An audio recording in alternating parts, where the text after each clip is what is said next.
Hello नमस्कार दोस्तों, देखिए आपके अपने स्मार्ट स्टडी चैनल में स्वागत है। तो आज हम पढ़ रहे हैं चुंबक के बारे में, मतलब मैग्नेट। ठीक है, तो मैग्नेट देखिए, चुंबक किसे कहते हैं? किसी पदार्थ का वह गुण जो लोहा, कोबाल्ट व निकल के से बनी वस्तुओं को अपनी ओर आकर्षित करता है, चुंबक कहलाता है। चुंबक की खोज विलियम गिलबर्ट ने की थी। देखिए चुंबक के प्रकार। पहला है प्राकृतिक चुंबक। वह चुंबक जो प्रकृति से प्राप्त होती है, जैसे फेरस ऑक्साइड, मैग्नेटाइट के पत्थर होते हैं। कृत्रिम चुंबक। मानव द्वारा निर्मित चुंबक कृत्रिम चुंबक कहलाते हैं। इससे बनने के लिए स्टील या नरम लोहे का प्रयोग किया जाता है। स्टील मतलब स्थायी चुंबक और नरम लोहा मतलब अस्थायी चुंबक। छड़ चुंबक, नाल चुंबक और चुंबकीय सुई मतलब कंपास, इन सब में कृत्रिम चुंबक का प्रयोग किया जाता है।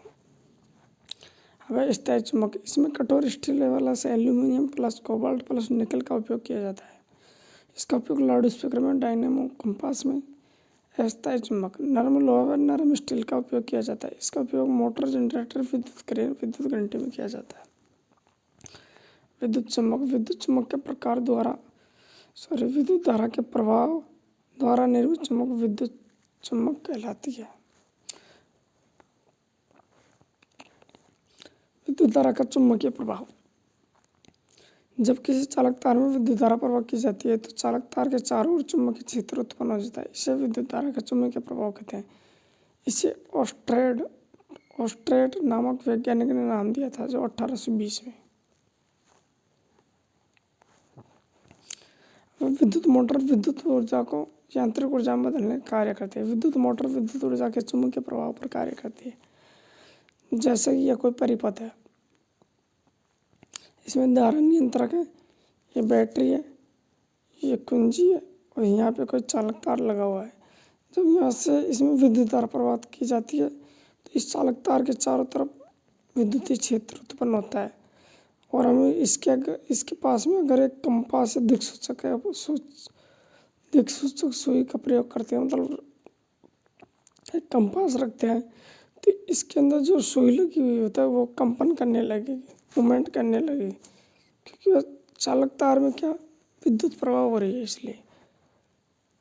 चुंबक वाहक बल, मैग्नेटिक फोर्स, एमएमएफ। फ्लक्स को प्रवाह करने के लिए लगाए जाने वाले बल को चुंबकीय वाहक बल कहते हैं। इसे एफएम से दर्शाते हैं। इसका मात्रक एसआई में एम्पियर टर्न, सीजीएस में गिलवाट। तो एफएम बराबर एन इंटू आई, मतलब एम मतलब टर्नों की संख्या और आई मतलब धारा।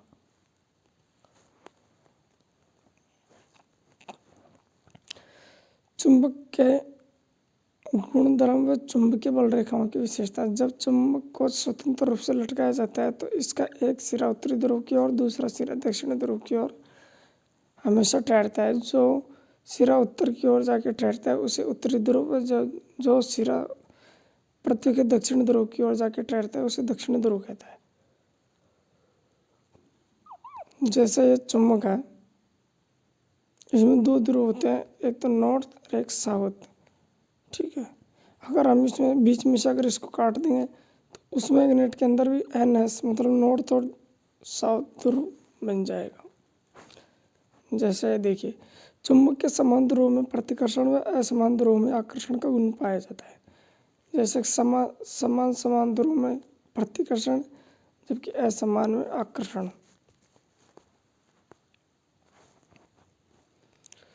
चुंबकीय बल रेखाएं। चुंबक से निकलने वाली बल रेखाएं बाहर की ओर उत्तरी ध्रुव से दक्षिणी ध्रुव की ओर निकलती है। इसके चुंबक के अंदर से निकलने वाली बल रेखाएं की दिशा दक्षिण ध्रुव से उत्तरी ध्रुव की ओर होती है। मतलब चुंबक के गुण ज़्यादा होंगे, यहाँ पे ध्रुवों के पास में चुंबक के गुण ज़्यादा होंगे।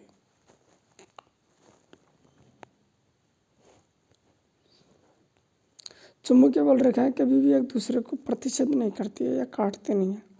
ध्रुव पर बल रेखाएं पास पास होती है, इसलिए ध्रुव पर चुंबकीय क्षेत्र का मान सर्वाधिक होता है, जबकि चुंबक के मध्य भाग में चुंबकीय क्षेत्र का मान सबसे कम या नगण्य होता है।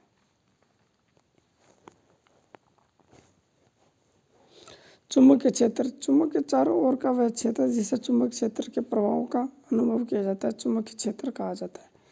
यह एक सदिश राशि होती है जिसके एसआई मात्रक टेस्ला होता है। सेल्सियस पद्धति में इसका मात्रक गॉस होता है और 1 टेस्ला बराबर 10⁴ गॉस होता है। चुंबकीय क्षेत्र का मात्रक वेबर प्रति मीटर स्क्वायर होता है।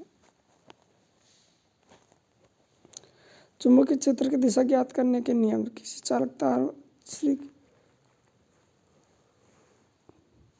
किसी चालक में धारा प्रवाहित होने पर उत्पन्न चुंबकीय क्षेत्र की दिशा निम्न 2 नियमों से ज्ञात की जाती है। पहला दक्षिण हस्त नियम। दक्षिण हस्त नियम के अनुसार यदि किसी चालक तार को दाएं हाथ में इस प्रकार पकड़े कि अंगूठा धारा की दिशा में रखे तब मुड़ी हुई उंगलियां धारा चुंबकीय क्षेत्र की दिशा में प्रभावित की जा सकती है। ये प्रभावित करे प्रदर्शित करे तो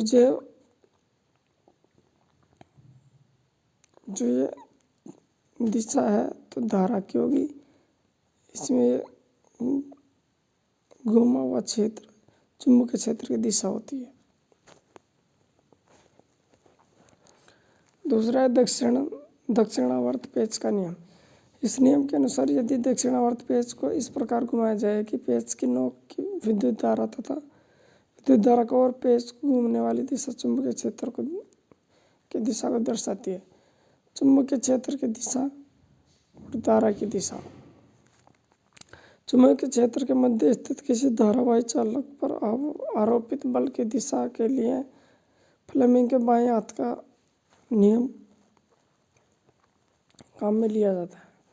फ्लेमिंग के बाएं हाथ के नियम के अनुसार अपने हाथ की तर्जनी मध्यमा तथा अंगूठे को इस प्रकार फैलाएं कि ये तीनों एक दूसरे के लंबवत या 90 डिग्री हो। तो ऐसी स्थिति में तर्जनी चुंबकीय क्षेत्र को दर्शाएगी। क्षेत्र की दिशा को मध्य में चालक में प्रभावित विद्युत धारा की दिशा को अंगूठा चालक पर आरोपित बल की दिशा की ओर संकेत करेगा।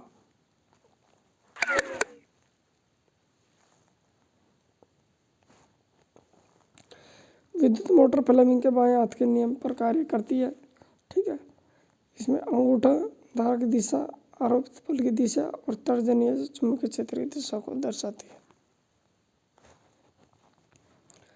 फ्लेमिंग का दाएं हाथ का नियम। फ्लेमिंग के दाएं हाथ के नियम के अनुसार जब कुंडली की गति की दिशा चुंबकीय क्षेत्र की दिशा के लंबवत होती है तब कुंडली में उत्पन्न प्रेरित विद्युत धारा अधिकतम होती है। इस स्थिति में प्रेरित विद्युत धारा की दिशा ज्ञात करने के लिए हम फ्लेमिंग के दाएं हाथ का नियम का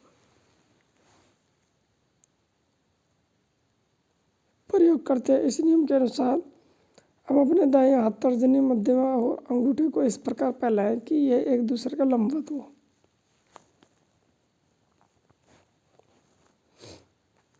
तर्जनी चुंबकीय क्षेत्र की दिशा को दर्शाती है। अंगूठा चालक की गति की दिशा को और मध्यमा चालक में प्रेरित विद्युत धारा की दिशा को दर्शाता है। विद्युत जनरेटर की कार्य प्रणाली फ्लेमिंग के दाएं हाथ के नियम के अनुसार कार्य करती है। तो आरोपित बल की दिशा तर्जनी चुंबकीय क्षेत्र की दिशा और मध्यमा धारा की दिशा को दर्शाती है। चुंबकीय फ्लक्स किसी चुंबकीय क्षेत्र में रखे परत से गुजरने वाली बल रेखाओं की संख्या को उस परत का चुंबकीय क्षेत्र या फ्लक्स कहते हैं। इसका ऐसा ही मात्रक वेबर या प्रति टेस्ला होता है मीटर स्क्वायर। सीजीएस में मैक्सवेल होता है।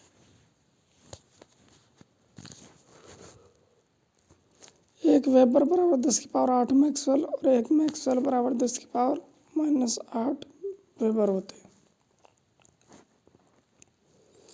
विद्युत चुंबकीय प्रेरण। विद्युत चुंबकीय प्रेरण के बारे में सर्वप्रथम माइकल फैराडे ने बताया था। जब किसी कुंडली एवं चुंबक के बीच सापेक्ष गति के कारण कुंडली में उत्पन्न विद्युत विभव को चुंबकीय प्रेरण कहते हैं। विद्युत चुंबकीय प्रेरण के कारण उत्पन्न विद्युत वाहक बल मतलब इलेक्ट्रोमैग्नेटिक फोर्स को प्रेरित वाहक बल व धारा को प्रेरित धारा कहा जाता है। जब देखिए इसमें प्रेरित धारा एक कुंडली है और एक कंपास है। ठीक है, इस चुंबक के पास में ले जाने में कंपास मूवमेंट करेगा। वह उपयुक्त प्रयोगों में चुंबक को कुंडली को पास से दूर तेज लाने, विक्षेप अधिक व धीरे लाने पर विक्षेप कम आएगा। इस प्रयोगों के आधार पर फैराडे व लेंज ने विद्युत चुंबकीय परिवहन के नियम का ध्यान रखा। माइकल फैराडे के विद्युत चुंबकीय नियम। फैराडे ने विद्युत चुंबकीय परिवहन के आधार पर दो महत्वपूर्ण नियम दिए थे। पहला है प्रेरित वाहक बल उत्पन्न होने के कारण, और दूसरा प्रेरित विद्युत वाहक बल के परिणाम के बारे में जानकारी।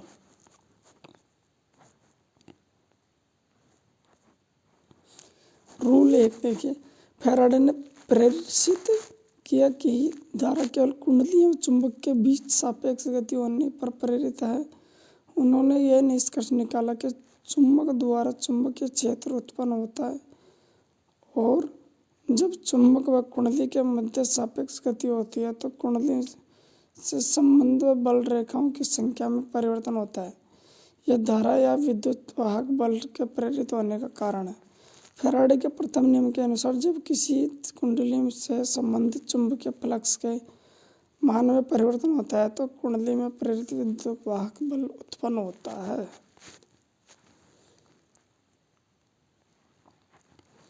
फैराडे का द्वितीय नियम। कुंडली एवं चुंबक के मध्य सापेक्ष गति अधिक या कम होने पर कुंडली में गुजरने वाली बल रेखाओं की संख्या तेजी से या धीरे से कम ज्यादा होती है। फैराडे ने निकाला कि प्रेरित विद्युत वाहक बल या धारा का मान बल रेखाओं की संख्या चुंबकीय फ्लक्स में परिवर्तन की दर पर निर्भर करता है।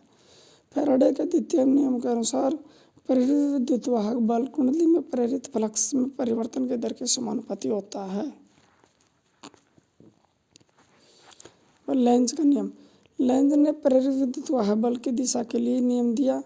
इसके अनुसार विद्युत चुंबकीय प्रेरण की प्रत्येक अवस्था में प्रेरित विद्युत वाहक बल तथा प्रेरित धारा की दिशा इस प्रकार होती है कि वे उन कारणों का विरोध करता है जिनके कारण उनकी उत्पत्ति हुई। लेंज का नियम ऊर्जा संरक्षण के सिद्धांत को सत्यापित करता है। तो E बराबर -NdΦ/d/t। ठीक है, तो देखिए वीडियो अच्छी लगी तो वीडियो को लाइक करना और चैनल को सब्सक्राइब करना, और डिस्क्रिप्शन में हमारा टेलीग्राम का चैनल का लिंक है तो उसे भी जाकर ज्वाइन करना। धन्यवाद।